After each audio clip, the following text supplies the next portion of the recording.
Hello, everyone. I'm Wolf Blitzer in Washington, and we want to welcome our viewers in the United States and around the world. Exactly 1 month after President Obama vowed to use whatever power his office holds to prevent more tragedies like the one in Newtown, Connecticut, he's about to tell us what that means. In a little less than 10 minutes, the president will unveil a series of proposals that go beyond what we typically think of as gun control. CNN special live coverage starts right now. We have our reporters and our analysts standing by. Our chief White House correspondent, Jessica Yellen, is at the White House. Our senior congressional correspondent, Dana Bash, is up on Capitol Hill. Here with me, our chief political analyst, Gloria Borger, and our chief national correspondent, John King. Also joining us, our crime and justice correspondent, Joe Johns, and Dan Glickman, a senior fellow at the Bipartisan Policy Center, former director of the Institute of Politics at Harvard's Kennedy School of Government, a member of the cabinet during the Clinton administration as well. Jessica, let's start with you. What do we know? What is the president about to tell us? Hi, Wolf. We've just gotten the notification the president will be out momentarily. I understand the president will be accompanied first. The vice president will speak on the stage, then the president, and we'll be looking to see if the president is taking any actions today to move forward on some of those efforts he can do unilaterally to affect gun safety, executive actions. The president will be flanked by children who wrote him after the Newtown shootings about gun violence, among them 3 kids whose letters they've sent to us to show us ages 10 through 11 who asked him to stop some of the gun violence, clearly using the children of the nation in their effort to lobby for gun safety. We've gone through some of those measures that the president has emphasized that we know will come out today. Chief among them, tightening the current laws for background checks and stepping up regulations to universalize background checks. Also expanding the limits on gun magazines so that you cannot buy magazines with more than 10 bullets. But one of the things we've consistently heard is many Democrats downplaying any kind of push for the assault weapons ban. We expect the president will call for it. But in terms of action beyond that, I'm not hearing a lot of emphasis on pushing that one forward.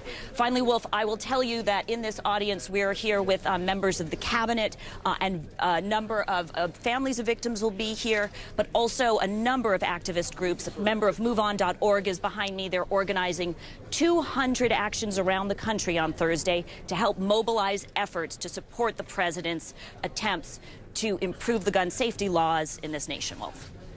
Stand by, Jessica. Dana Bash is up on Capitol Hill. Dana, I suspect this legislation that the president will send to Congress, there could be a huge battle. There's no guarantee he will succeed. No guarantee at all, and I think that the odds are pretty low on him getting, at this point, him getting any of this through. Not entirely unlikely, but low. And it's interesting because so much of what we have seen with the battles over the fiscal cliff and everything have been really along party lines. That's not the case here. The big thing that we're watching are the president's fellow Democrats in the Senate. They're the ones, many of them, that he is going to have to convince to get anything through, because a number of them are up for re-election in next year, actually, and they are from red states where gun owners and gun rights are very strong, and so they're going to be very reluctant to support anything. I'm hearing from Democratic leadership sources, as Jessica was just alluding to, the most likely piece of legislation to get through will be something relating to background checks. That's the most likely because it is in the words of one source, probably the least offensive to gun rights owners, and probably the best way to appeal to many gun rights advocates who say that you do need to focus on mental health. You do need to focus on criminals, making sure that they don't get guns. But even that is going to be very difficult, and it is going to require a lot of communication by the White House with fellow Democrats, particularly in the Senate. Never mind the House. They're not even going to touch anything unless the Senate does it first, the Democratic-run Senate. Getting ready for another big fight up on Capitol Hill. The National Rifle Association, the gun lobby, as it's called, put out an ad, a very controversial ad, just a little while ago. I'll play a little clip for you. Are the president's kids more important than yours?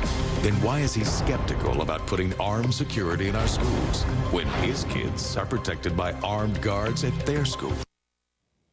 The White House Press Secretary Jay Carney just issued this statement. Most Americans agree that a president's children should not be used as pawns in a political fight, but to go so far as to make the safety of the president's children the subject of an attack ad is repugnant and cowardly. Gloria Borger is here. Gloria, this is a very outrageous ad. As someone who's covered the White House and a lot of presidential children over the years. Republicans and Democrats. It's unseemly. It's in your face, and it's kind of a classic move by the NRA, playing this game, being a small buy on a cable network, and then knowing we're going to talk about it. But what this is about is rallying their base, their own anti-regulation base, because they know what's happening now. And you look at the polls, the numbers are going up for some kind of gun control. What they want to do is make sure that their intense supporters stay with them and multiply.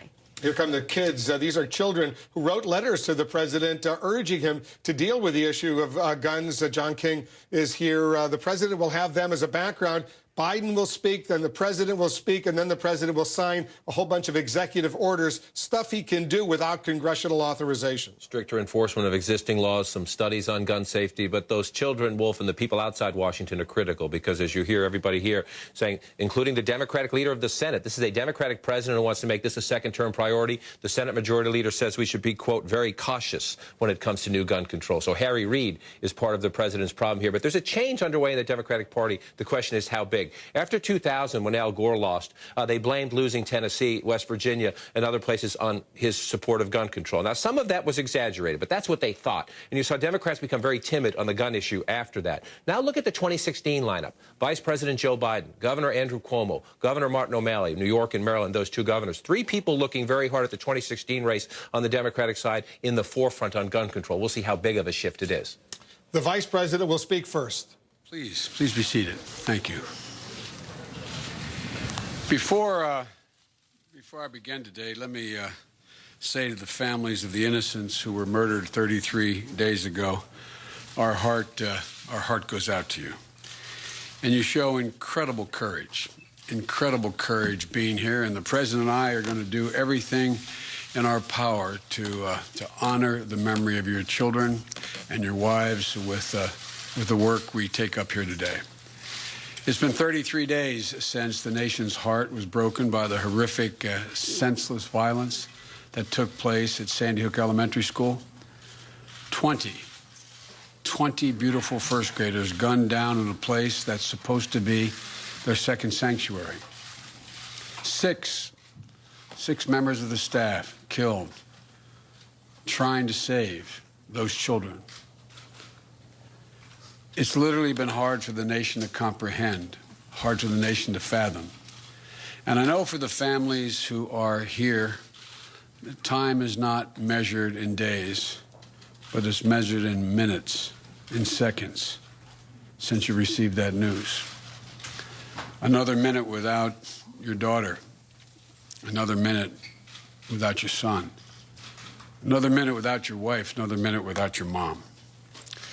I want to personally thank Chris and Lynn McDonald, who lost a beautiful daughter, Grace, and the other parents who I had a chance to speak to for their suggestions and for, again, just for their the courage of all of you to be here today. I admire the grace and the resolve that you all are showing. And I must say, I've been deeply affected by your faith as well. And the President and I are going to do everything to try to match the resolve you've demonstrated. No one can know for certain if this senseless act could have been prevented. But we all know we have a moral obligation to do everything in our power to diminish the prospect that something like this could happen again. As the President knows, I've worked in this field a long time in the United States Senate, having chaired a committee that had jurisdiction over these issues of guns and crime, and having drafted the first gun violence legislation, the last gun violence, I should say. And I have no illusions about what we're up against, or how hard the task is in front of us. But I also have never seen the nation's conscience so shaken by what happened at Sandy Hook. The world has changed, and it's demanding action. It's in this context that the President asked me to put together, along with cabinet members, a set of recommendations about how we should proceed to meet that moral obligation we have. And toward that end, the cabinet members and I sat down with 229 groups, not just individuals, representing groups, 229 groups from law enforcement agencies to gun officials to gun advocates to sportsmen and hunters and religious leaders. And I've spoken with members of Congress on both sides of the aisle, had extensive conversation with mayors and governors and county officials. And the recommendations we provided to the President on Monday call for executive actions he could sign, legislation he could call for, and long-term research that should be undertaken. They're based on the emerging consensus we heard from all the groups with whom we spoke, including some of you who were the victims of this god-awful occurrence. Ways to keep guns out of the wrong hands, as well as ways to take comprehensive action to prevent violence in the first place.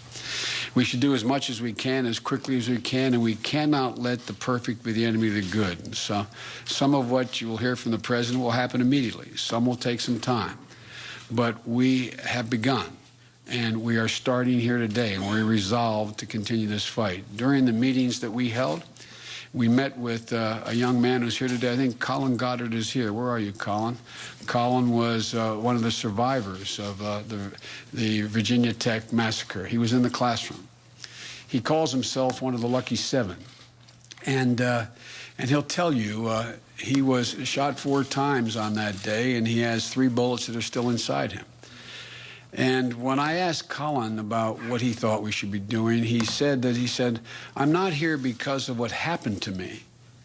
I'm here because of what happened to me keeps happening to other people, and we have to do something about it. Colin, we will. Colin, I promise you, we will. This is our intention. We must do what we can now. And there's no person who is more committed to acting on this moral obligation we have than the President of the United States of America. Ladies and gentlemen, President Barack Obama. Good job. Thank you. Thank you.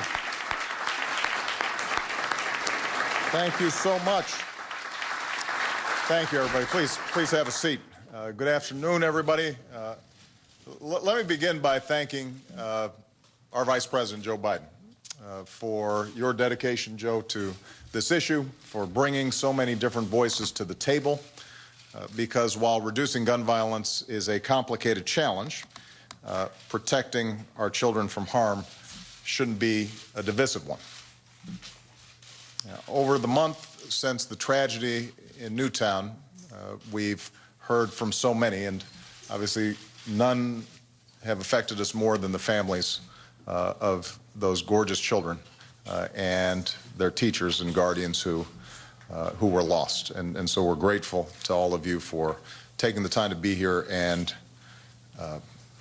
recognizing that we honor their memories, in part by doing everything we can to prevent this from happening again.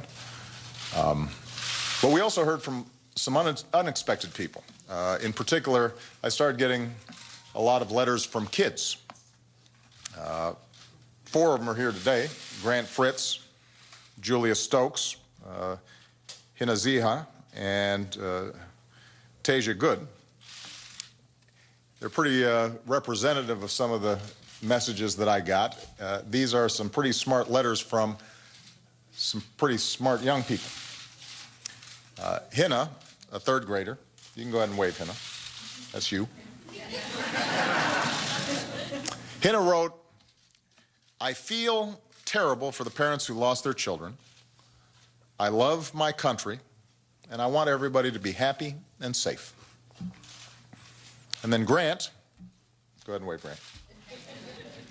Grant said, I think there should be some changes. We should learn from what happened at Sandy Hook. I feel really bad. And then Julia said, Julia, where are you? There you go. I'm not scared for my safety, I'm scared for others. I have 4 brothers and sisters, and I know I would not be able to bear the thought of losing any of them. And these are our kids. This is what they're thinking about.